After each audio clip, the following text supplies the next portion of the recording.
Burada da un var. Un da sıra. Ölçen diyorlar.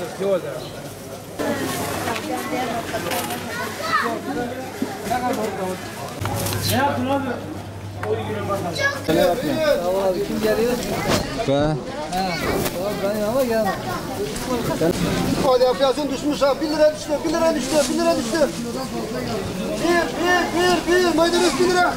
Kardeş çok şükür bak Cuma'dan beri vallahi işimiz süper. Cuma'dan beri bak. Cuma'ya kadar hiç iş yoktu ama Cuma'dan beri maşallah işimiz gerçekten güzel. Ama bugün fazla bir şey yok. Yani pazar yeni buraya geldiğinden dolayı mı artık neyse bilmiyorum. Cumartesi, pazar günü süper işimiz oldu yani. Yani bereketli oldu çok şükür hamdolsun.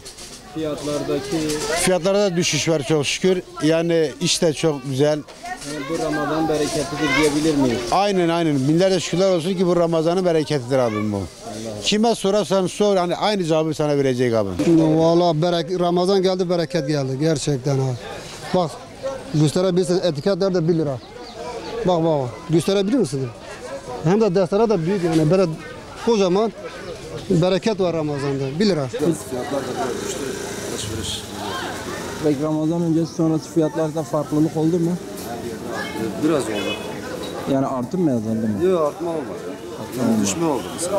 Tam tersi oldu.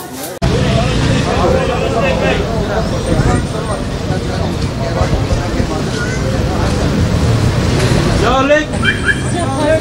Evet. Buyurun yağlı sütlü ekmek, taze sütlü.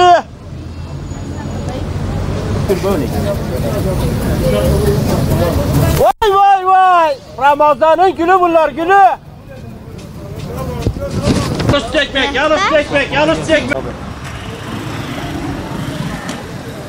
Bugün Ramazan'ın ilk günü. Tabii ki pidemiz Ramazan'ın vazgeçilmezi. Yağlı ekmek. Senede 1 ay yapılan bir ekmek. Katıksız yenen bir ekmektir. Senelerden beri özellikle ilçelerimizde gelip bu ekmeği alıp götürenler var. İlgisi çok. Katıksız yendiği için isteği çok, talebi çok.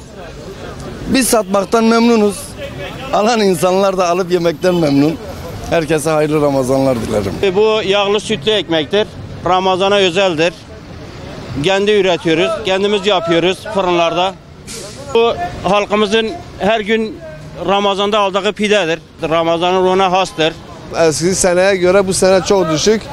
Nedeni ise krizden dolayı bazı insanlar çok mağdur, bir ekmek alma durumu yoktur.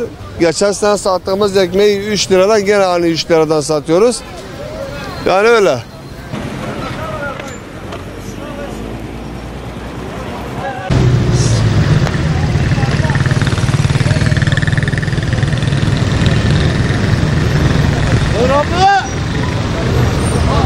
Ne kadar?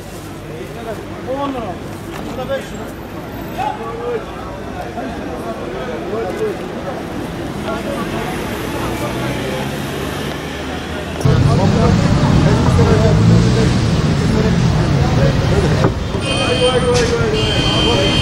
Bu Ramazanlık da genellik olarak sahurda veya iftarda sonra içiliyor. Bu sahurda içtiği zaman gündüz sıcak havalarda çok sıçrama falan olayı olmaz. Ve artı bir de bu böbrekmiş, mideyi falan, mide şişkinliğini falan rahatlatıyor yani.